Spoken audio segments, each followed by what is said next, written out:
Pathmonk is the intelligent tool for website lead generation. With increasing online competition, over 98% of website visitors don't convert.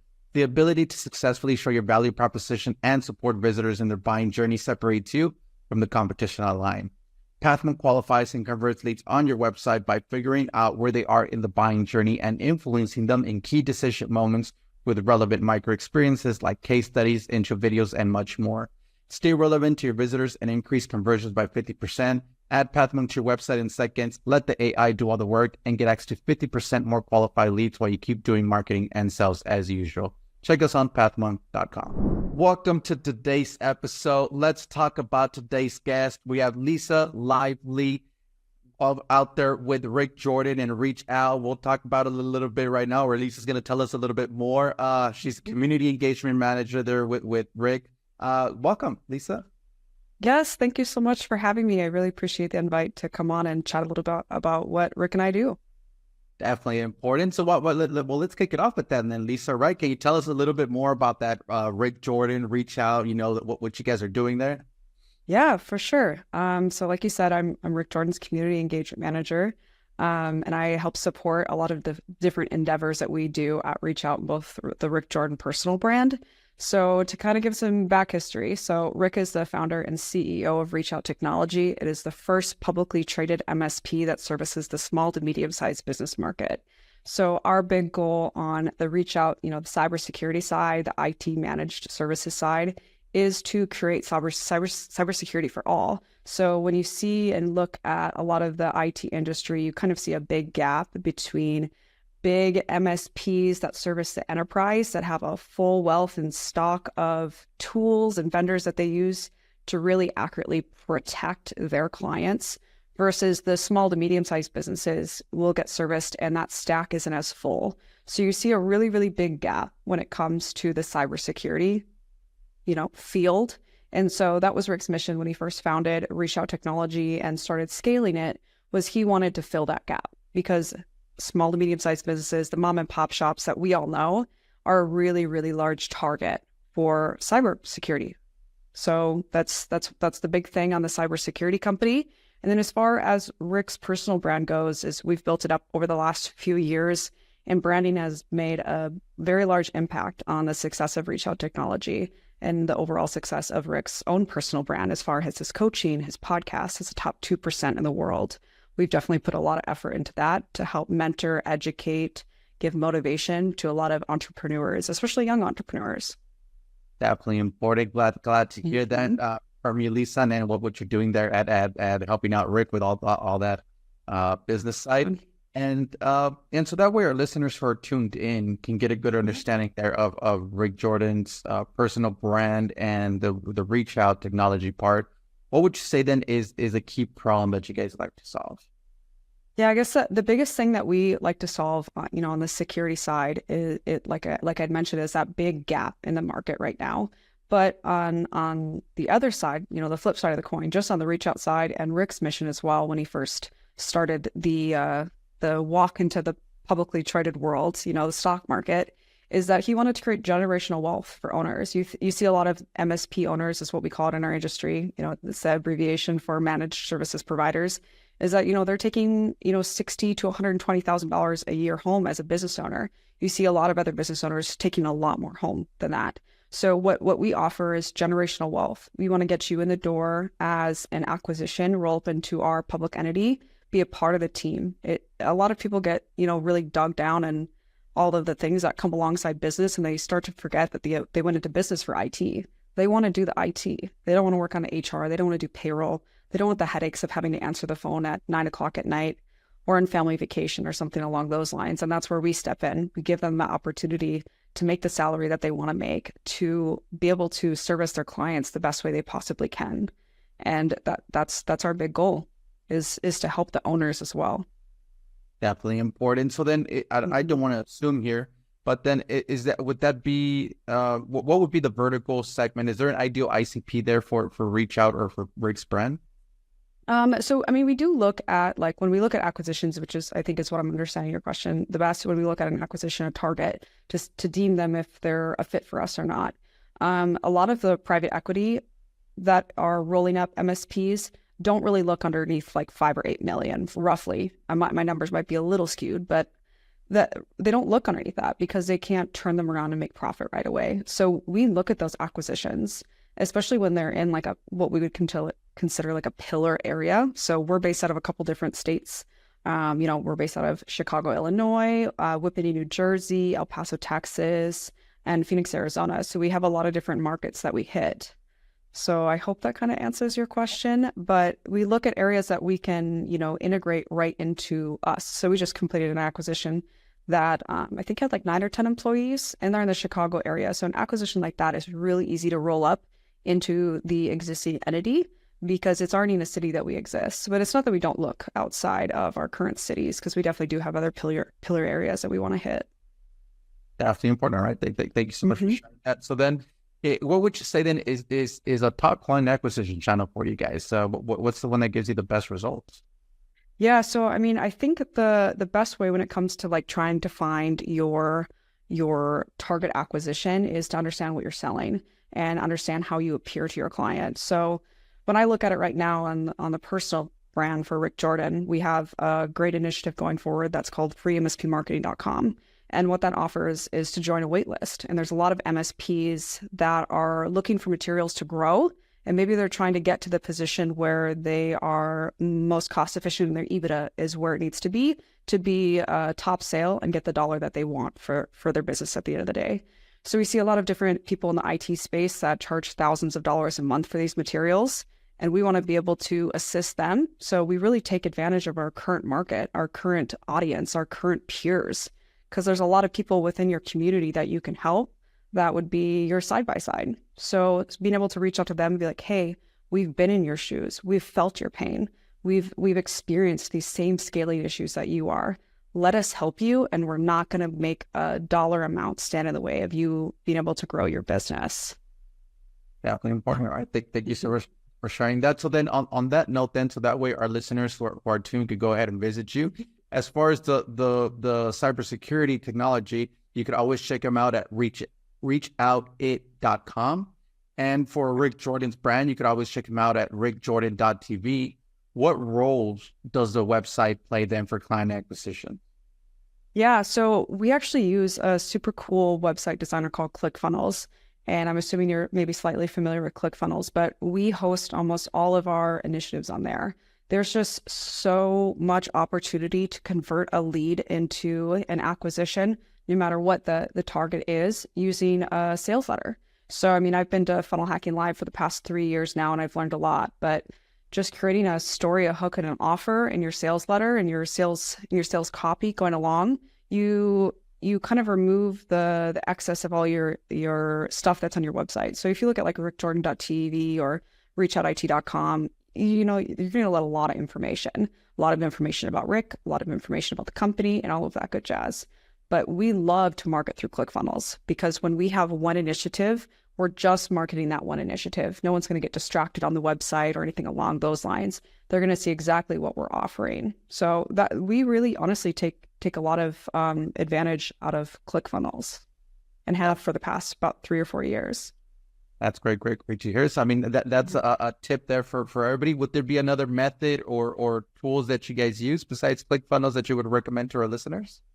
Yeah, I mean, there's so many different softwares out there, but I think there's something that a lot of people don't realize is that you have a great tool in front of you. And I won't use ClickFunnels here as an example, but I'll use, say, ActiveCampaign. And if you're not familiar with ActiveCampaign, it's an email marketing software, CRM, so you can reach out to everyone. That way, you can use it for email marketing, data analytics, surveys, contact management. There's so many things that are inside of ActiveCampaign. And when you look at a software like that you use in your everyday, what I call is a stack in the MSP industry, it's my personal little marketing stack, is you don't really realize what's all offered in one software. So really take advantage of, their free tutorials or their, their LinkedIn lives or their Facebook lives or their Zoom meetings that they might have once a week, really diving in on how to use other parts of the software that you might not be using to your full advantage. So I think it's really important to just look at what you already have, because there might be a gap that you have and are trying to search for an answer for, and you already have the answer. You just don't know that it exists in your current software. All right, interesting take there. Thank you so much for sharing that with us, Lisa. And well, let's switch gears a little bit and let's talk about you. It sounds like you already have a full play, but what do you focus on your day-to-day work there with Rick and Reach Out? Yeah, my day to day is really interesting. So, I mean, I do a lot of different event planning, and obviously, in my resume, I'm also Rick Jordan's podcast manager. So, I mean, my biggest thing is, really fostering current relationships because I think there's a lot to learn from the people that are around us that we might not be asking the questions for. So, I really try to continue to foster those relationships. There's people that I've met from, a year ago that I still stay in contact with and exchange information with. If there's someone that can fulfill a need that's in a different room, but I know someone that's in that room, I want to have that conversation to be able to spark that connection that might not exist. So I think there's a lot of power in networking. So I try to stay on top of that, stay in touch with the people that you meet. If someone has an interesting niche, keep track of that. I use money.com and I kind of track everyone that I've known and met over the past couple of years, understand what their field is, how I can help them and how they can help me. I always want to be able to supply feedback and opportunity back to them as they give it to me, because that's the real power in networking. It's not a one-sided panel. It's a two-sided panel. So just making sure that that conversation is always fair and authentic. Definitely awesome to hear that from you you, Lisa. And so then on that note, whenever there is some time available there in your day-to-day, how do you stay up to date with all the marketing news, trends, strategies out there? Is there a preferred channel that you like to go with? Yeah, I mean, I definitely take advantage of LinkedIn. There's a lot of different things on LinkedIn, and there's a lot of, like I said earlier too, on LinkedIn Lives. Hop on something that's within your industry, especially people that are wanting to spark conversation with live Q&A because it's very interactive. But I mean, the oldest tutorial place in the world is YouTube, so take advantage of YouTube. There's so much information on YouTube. And like I said, back on what I said about ActiveCampaign, I mean, just the same with like, say, Zapier, when you're looking at automating stuff, there's still so much information even within their own database, within their own weekly calls that they educate their client base with. So definitely take advantage of those. And if you don't have the time, which I totally understand, register yourself and take a recording of it, put it into AI and have it summarize it for you. So you at least have some way to take that information in, even if you don't necessarily have that time, because it could be a lot easier to read a quick few sentences than to hop on a call. Definitely important. I think you mentioned something like, right, it either could be, either going for LinkedIn, or if you already have, in this case, like what you mentioned, a funnel hacker and you're paying for something, but you could go as far as YouTube where it's free and you could just find news, right? So everything's out there for everybody. So much free information out there that we definitely need to take advantage of that we haven't even tapped into yet. Definitely. All right, awesome. And well, let's jump into our next section here, Lisa, which is a quick fire question rounds. Are you ready for them? I'm ready. Let's go. All right. First off then, Lisa, what is the last book that you read? Oh man, I think when I looked through some of the questions that you sent over, I know I put Winning by Tim Grover, and it's between Winning. I don't remember exactly which one I read last, but if I'd have to say my last book, I'd probably just throw in there it was Winning by Tim Grover, and it was an amazing book. But I also read The Subtle Art of Not Giving an F by Mark Manson, I believe it is. And I'd probably say that had a little bit more of an influential piece than Winning did, at least. Okay, perfect. Great read there for our listeners. Next up, Lisa, is if there would be no boundaries in technology, what would be that one thing that you want to have fixed for your role as a marketer today? Yeah, man, there's so many different random things that I could say that I could fix. But as a very pivotal person in Reach Out and Rick Jordan's brand, I work on a ton of different initiatives at once. I know we chatted a little bit about this before we hopped on the call, but there is, our free MSP marketing. We have our M&A sellers dinners for MSPs looking to sell. We have VIP dinners for people looking to get, networking experience. And we have channel events and all of these different things. But each time that we create something new, we start from scratch. Could be a little similar. I mean, if there was a way that I could automate that a little bit better, which I'm sure there is, and I just haven't found it yet, because I have to start from scratch, create all those email campaigns, create all the tagging, create everything that connects everything. When one action's done on one site, what happens to the next? How do we get reported? Who gets notified? A lot of those steps have to be created from scratch each time you do a different initiative. So I'm sure there's something out there somewhere that can solve my problem. I just haven't found it yet. Yep. And if someone's listening, right, reach out to Lisa. Yes, yes. Find me on LinkedIn. I'll be there. Awesome. Next up is if there's one repetitive task that you could automate, what would that be? Oh man, there's got to be something out there somewhere, but I definitely do document a lot of things. I've worked with some really, really cool individuals over the past couple of years. Our VP of Operations, Ryan, and then our VP of M&A, Ashley. But one thing that I've really learned is organization is key. Organization and documentation is key. And I think one thing that when you read through stuff is that everyone interprets something different if it's written in a different verbiage. So you could read one book and someone could read it and be like, I didn't get that out of that. So I don't really understand how that was beneficial for you. It's the same thing with documentation and explaining how you complete a specific tasks. So when I write out a documentation, I try to make it just as point blank and direct as possible, but not everybody takes their verbiage like that when they're consuming it in as a knowledge. So I think the best thing to automate that and make it easier for me and for the people that would read those tasks is to be able to rewrite it very quickly and learn how someone else interprets something. So when somebody else reads it, it could interpret it the way that they need to read it as. Because there's a lot of documentation that I write for all the different initiatives that we do, and it can get confusing, and I don't want anyone else to get confused along the way. Definitely important. All right. Awesome. Thank you so much for that. And well, lastly, Lisa, I mean, you're already a marketing expert, right? But what is that one piece of advice that you would give yourself if you were to restart your journey as a marketer today? Oh man, I've done a lot in my career. As a 27-year-old, I feel like I've definitely done it all. I feel like at least I've been a service writer at a car dealership. I've been a cold caller. I've been a receptionist. I've been a credit card analysis, a podcast host, and now a community engagement manager. So I really kind of done a whole bunch of different things in my career. But I think one of the most uncomfortable things when I first at least started with Reach Out was the fear of change. But change is what breeds growth. So I know a lot of people getting into this field get overwhelmed because there's so many different things to learn. One person says one thing and another person says another. So it can get really complicated really fast. Just remember that sentence of where fear is, it breeds growth, because it's where you're uncomfortable, where you're going to be able to grow. And take advantage of what you don't understand and be open-minded, be authentic and transparent. Let people do that for you as well.